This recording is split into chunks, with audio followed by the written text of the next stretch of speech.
Supón que estás a cargo de un grupo de trabajadores y también de algunos proyectos. Así que dejas que los trabajadores, trabajen en los proyectos. Cada trabajador tiene habilidades que le permiten participar en ciertos proyectos. Para cada proyecto decides nombrar a un líder de proyecto. Y como vivimos en una variedad donde no puedes sobreexplotarlos, cada trabajador puede ser el líder de un solo proyecto.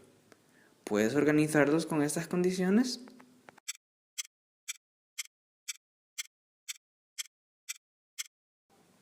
Sí, lo has logrado. Pero, ¿qué hay si los trabajadores tienen otras habilidades? ¿Y si tienes más trabajadores? ¿O más proyectos? ¿Podrías organizarlos? Si resuelves este problema, quizá también puedas lograr que cada persona de un grupo de solteros, los cuales tienen varios intereses amorosos, consiga matrimonio.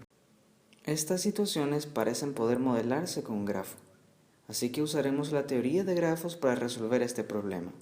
Y para ello necesitaremos el concepto de emparejamiento.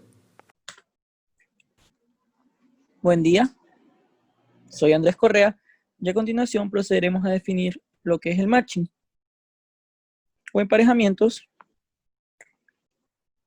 Sea un grafo G, un emparejamiento, el que lo denotaremos con la letra M, es un subconjunto de nuestro conjunto de aristas del grafo con la propiedad de que los elementos de M no son incidentes a un mismo vértice, lo que es lo mismo decir que es un conjunto de aristas que no comparten vértices.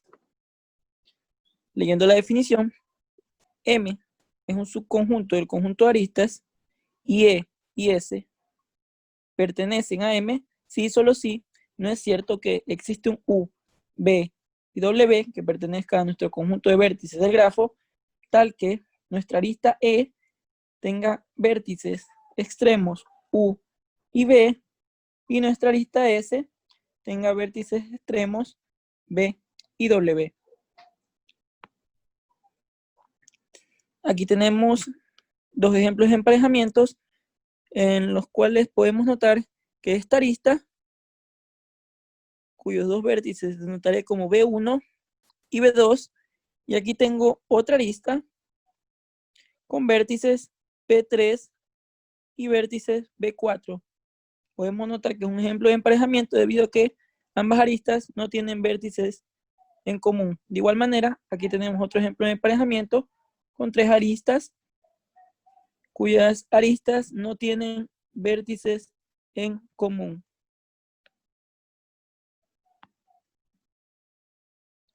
Seguiremos definiendo. Ahora tenemos lo que es un emparejamiento máximo, el cual es un emparejamiento con el mayor número posible de aristas. Además, dado un emparejamiento M, decimos que un vértice B que pertenece a nuestro conjunto de los vértices es M saturado cuando existe alguna arista en nuestro emparejamiento que sea adyacente a B. Además, decimos que nuestro emparejamiento es perfecto si todo vértice del conjunto de los vértices es M saturado. Un camino es M alterno si las aristas entre los vértices del camino pertenecen y no pertenecen a M de manera alternante.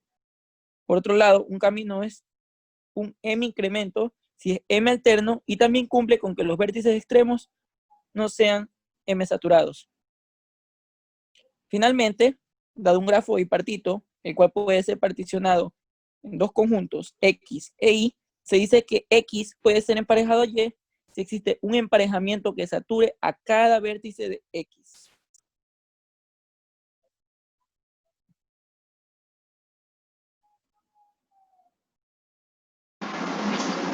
Mi nombre es Luis Campuzano y yo les voy a hablar sobre el teorema de Hall. El teorema de Hall tiene dos formulaciones distintas. Una formulación por matemática combinatoria, el cual trata de una colección de conjuntos finitos. Este teorema da una condición necesaria y suficiente para poder seleccionar un elemento distinto de cada conjunto. Y la otra formulación por teoría de grafos, el cual trata sobre grafos bipartitos. En este caso, este teorema otorga una condición necesaria y suficiente para encontrar un emparejamiento que cubre por lo menos un lado de la gráfica. Veamos detenidamente la formulación del teorema de Hall por la teoría de grafos. Sea G un grafo bipartito finito con subconjuntos X y Y, tal es que la unión de esos subconjuntos de vértices sea igual al conjunto de vértices de G y E el conjunto de aristas. Sea n de G W, que se denota vecindad de W en G, es el conjunto de todos los vértices en Y adyacentes a algún elemento de G. El teorema de Hals dice lo siguiente, que hay un emparejamiento que abarca completamente X, sí y solo sí, para cada subconjunto de W de X, el cual se cumple que el valor absoluto de W es menor o igual al valor absoluto de la vecindad en W, de la vecindad de W en G. Para hacer esta demostración, lo vamos a hacer por el método de demostración directa. Como el operador lógico principal es un sí y solo sí, tenemos que demostrar esta aplicación en un sentido y en el otro sentido. Sea X un emparejamiento saturado que cubre cada vértice, vamos a hacer la demostración en el primer sentido. Si un grafo bipartito, G tal es que su conjunto de vértices lo conforman el subconjunto de X más el subconjunto de Y el conjunto de aristas tiene un X emparejamiento saturado, entonces el conjunto de vértices, el conjunto de vecindad de G, de W en G es mayor o igual al valor absoluto de W para todo W que es un subconjunto de X. Para hacer esta demostración vamos a suponer que M es un emparejamiento que satura cada vértice de X. Sea el conjunto de todos los vértices Y emparejados por M como un W denotado como MW. Por lo tanto, el valor absoluto de ese MW va a ser igual al valor absoluto de W, por la definición de emparejamiento. Pero notamos que MW es un subconjunto de la, es un subconjunto de la vecindad de W en G, ya que todos los elementos de MW son vecinos de W. Así que se cumple que la vecindad de W en G es mayor o igual que el valor absoluto de MW. Y por lo tanto, se cumple que la vecindad de W en G es mayor o igual al orden de W. Ahora, para hacer la demostración en el otro sentido, tenemos que suponer que el grafo G es un grafo bipartito que no tiene un emparejamiento que satura todos los vértices de X. Vamos a demostrar ahorita el teorema en el otro sentido. Para esta forma, vamos a utilizar el método de contrarrecíproca. Entonces, suponemos que G es un grafo bipartito que tiene un emparejamiento que satura todos los vértices de X, y sea M un emparejamiento máximo y un vértice no saturado por M. Consideremos todos los caminos alternativos, es decir, caminos en G que alternan entre aristas hacia afuera y hacia adentro en M, comenzando desde U.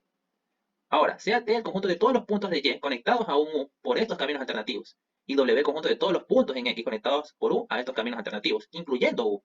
Un camino alternativo no maximal puede terminar en un vértice en Y, para que no sea un camino aumentativo, para que pudiéramos aumentar M a un emparejamiento estrictamente mayor. Así, cada vértice en T en emparejado por M con un vértice M, por el contrario, cada vértice B en W es emparejado por M a un vértice en T. Es decir, el vértice precedente de B es un camino alternativo que termina en B. Por lo tanto, M proporciona una biyección de W y T, lo que implica que el valor absoluto del orden de W es igual al valor absoluto del orden de T más 1. Por otra parte, la vecindad de W en G es un subconjunto de T. Desde que B y Y se conoce a un vértice en W y en W mayúscula. Si las aristas W y B están en M. Entonces B está en T por la parte anterior de la demostración. Por otra parte, podemos tomar un camino alternativo que acaba en W y extenderlo con B, obteniendo un camino aumentativo y mostrando que B está en T. Por lo tanto, la vecindad de W en G es igual al orden de T y eso a su vez es igual al orden de W menos 1, lo cual nos da una contradicción. Y por ende, el teorema estaría demostrado de las dos formas. Una de las aplicaciones del teorema de Hals son las siguientes. Dado un juego de cartas estándar y repartimos en 13 pilas de 4 cartas cada uno, entonces usando el teorema del matrimonio podemos mostrar que siempre es posible seleccionar exactamente una carta de cada pila, de modo que las 13 cartas seleccionadas contengan exactamente una carta de cada rango, ya sea una as, un 2, un 3, un rey o una reina. Otra de las aplicaciones del teorema de Hals es que, dado un grafo G y H un subgrafo finito de G, entonces el teorema del matrimonio puede usarse para demostrar que hay un conjunto de T, tal conjunto de vértices izquierdos y vértices derechos de G en Y, de H en G. Como vemos, estas aplicaciones de este teorema de Hals sirven para un ejemplo de la vida diaria o específicamente para demostrar más teoremas sobre la teoría de grafos. Muchas gracias. Así es, el teorema de Hall nos propone una solución para el problema que planteamos al inicio. Pero, ¿hay alguna mejor manera de hacerlo? ¿Una más rápida para saber si es posible o no? Quizás, pero no tenemos ni personal ni presupuesto para eso.